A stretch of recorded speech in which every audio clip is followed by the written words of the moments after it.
everyone. So today is the second day of presentation season 4, and today is a paper of the African literature, and in that paper my topic of today's presentation is feminist analysis of marginalized women in Ngugi Thiong'o's Petals of Blood.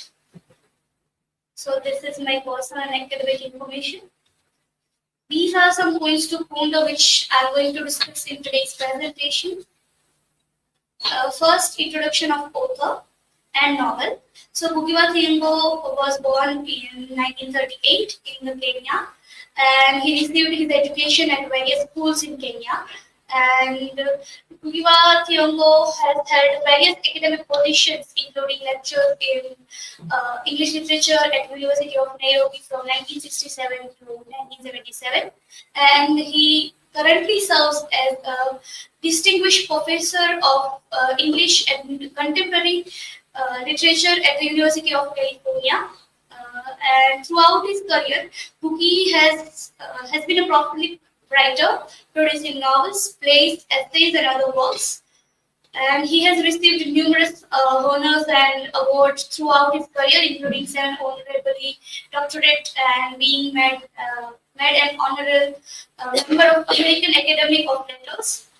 He has written many novels like Petals of Blood and Beef of Child and other things. Petals of Blood is one of his famous novel, which published in 1977. And this novel set in the post-colonial Kenya. And novel explores the themes like colonialism, independence, and social injustice. So in this novel, the plot revolves around 4 characters: Munira, Wanja, Karega, and Abdullah. So these 4 characters are intertwined with one murder, which is a murder of 3 characters: Chui, Mizigo, and Kimiria. And in that, we have this legacy of colonialism, and this novel is set in the Mau Mau Rebellion, which is against the colonialist thing. The novel has been celebrated for its bold critique of societal structure and its exploration of human condition in a rapidly changing world. And this was a last novel by Ngugi Thiong'o as written in English. And after that, he transferred his writing in his own native language, which is Kuki. And women's role and experience in African society. So. In African society, there were most prominent women writers are not there, and at that time, Western patriarchy and colonial things were there. So women were suppressed by Western feminist ideals clashes with African culture. Urban African societies present economical construction for women, leading some to choose prostitute as a means of independence. Author like Ngugi attempts to address women's issue with broader social and political context, reflecting varying ideological approaches. I have taken the Gayatri Spivak's essay, Can the Subaltern Speak? And in that, she is also talking about subaltern things with the context of feminist reading of that. By subaltern, Spivak means that suppressed subjects, or more generously those of inferior rank. She goes to add on that, I quote, in the context of colonial production, the subaltern has no history and cannot speak. The subaltern as a female is even more deeply in shadow. And another quote by Gayatri Chakravarti Spivak is like that. I quote, as object of colonialist historiography and as a subject of insurgency, the ideological construction of gender keeps the male dominant. If, in the context of colonial production, the subaltern has no history and cannot speak, the subaltern is female, is even more deeply in shade. By this quote, she's trying to say that subaltern is that which is inferior, but who is subaltern as a female is more even deeply in shade. The woman is owned by a man as a land is owned by the same man. But in Ngugi's fiction, the female is given a voice to speak. So this is a contrast in Ngugi's novel. And Boogie showing female as the voice. Boogie's female has the voice of her or own. And in this novel, Petal of Blood, we could find that Vanja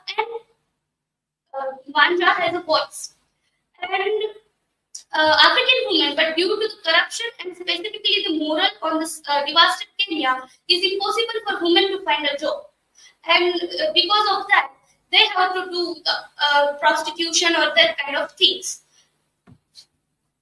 And because of portraying women like this, we can say that Ngugi Thiong'o is a feminist.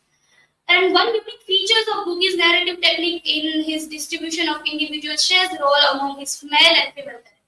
According to Emma Jasmine, in Petal of Blood, Nakunya and Vanta is resisting oppression and exploitation, showing their multi-faced identity as mother, educator, and other things within the patriarchal structure of African society.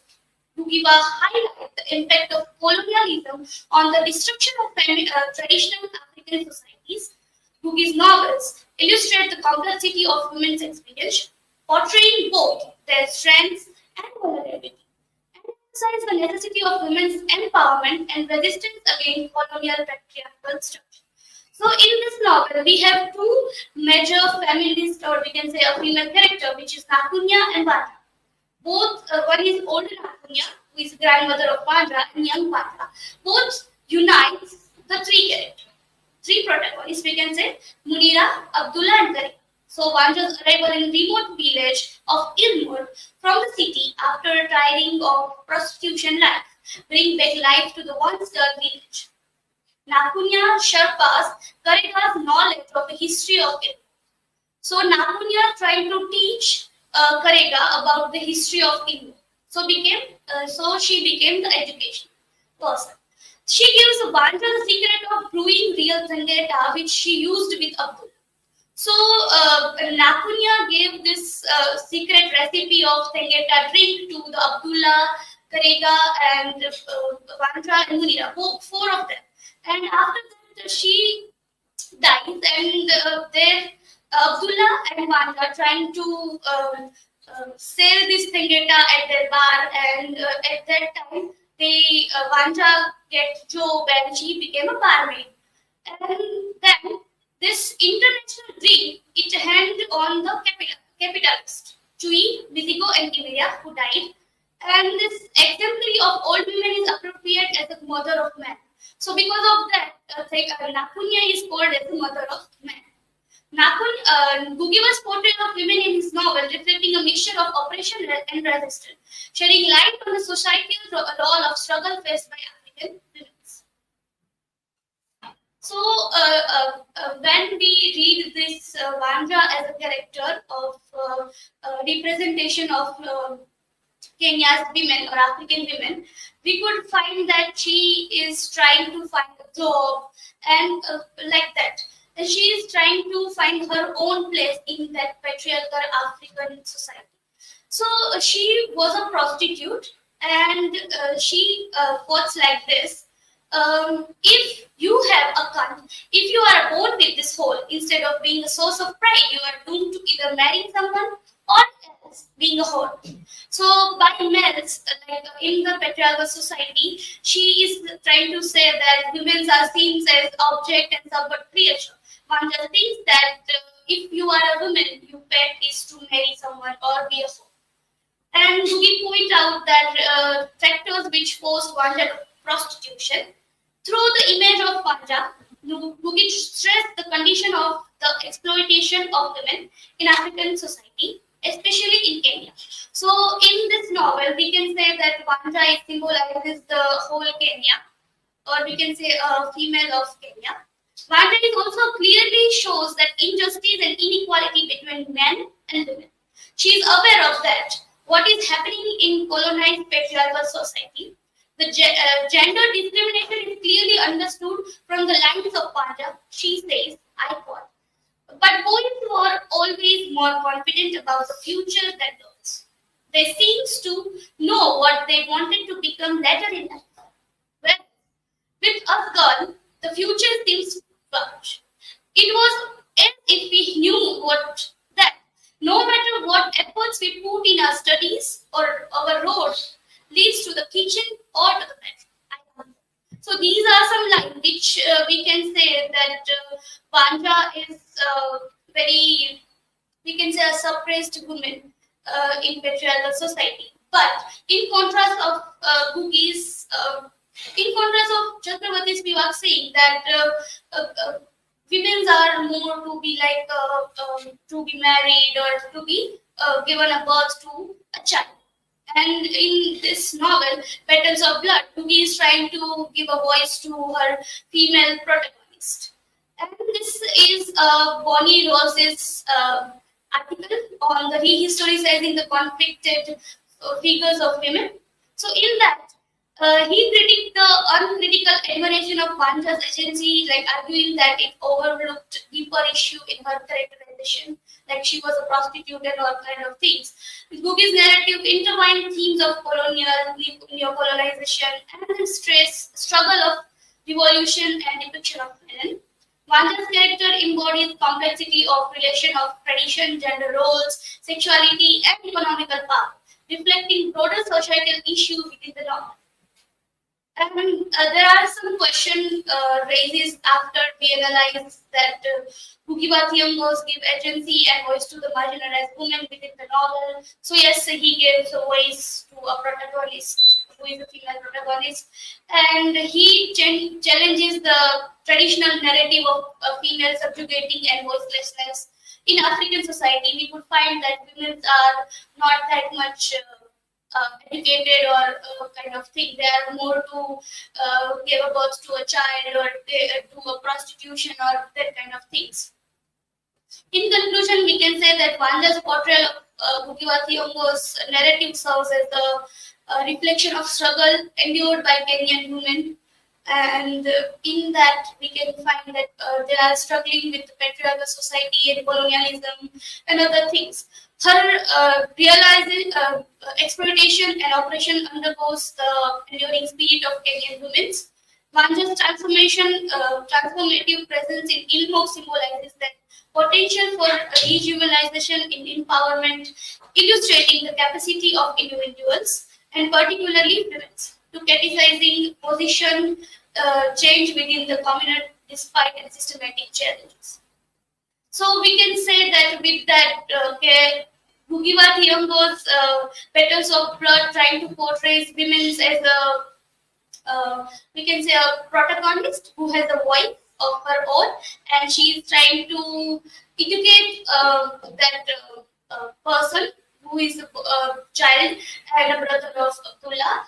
And after that, we can say that she was an independent woman because she became a barmaid, and after that, laws and everything will happen. So she could find a ways to earning money by being a whore and prostitution kind of thing.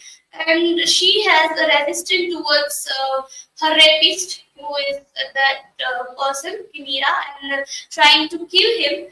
And that kind of resistance and this kind of portrayal of Vanja's character in Ngugi's novel, we can find that Kenyan women have voice. And these are some references which I have used during my presentation. Now I'm open for questions.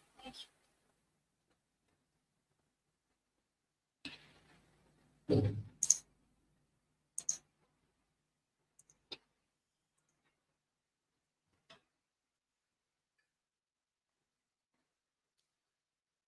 Just my question is, as the novel is depicting Vanja as a marginalized woman character, how does the portrayal of marginalized woman in Petals of Blood contribute to feminist understanding of the portrayal of female in post-colonial literature and society? So, as we say that in post-colonial society, there were not equality of genders and that kind of thing. But in that time, we could find that Gayatri Chakravarti's Vivek tells about how subaltern can speak, and in that she's trying to say that subaltern or a female subaltern both have no voice. And in that portrayal of marginalized women in Petals of Blood contribute that other American writers, or we can say other colonized writers, are trying to portray women as an object. And in Ngugi Thiong'o's writing, we could find that he is different from other African writers as well. That he is trying to portray a female character as we can say a protagonist of his novels, and in that her female characters have voice of her own, and she is trying to find her own identity in that patriarchal society of colonized, we can say colonized society or patriarchal things. So yeah, that contributes a lot in patriarchal colonized African society.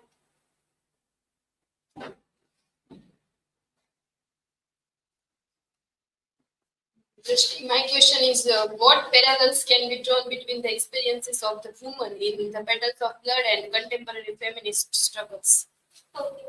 So we can say that draws a parallel between both. In today's society, we could find, as Sir mentioned earlier in class, that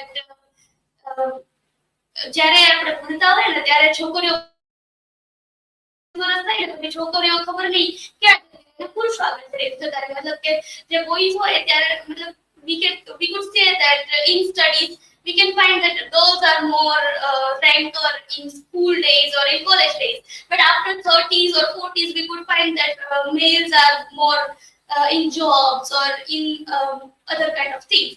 So we can say that in today's time as well, we could not find that the females are out of kitchens, or we can say they are trying to have a pace with patriarchal things, but though we could find that there are several points that we could think about in patriarchal society that women are still not finding place. So yeah, that's it from my side.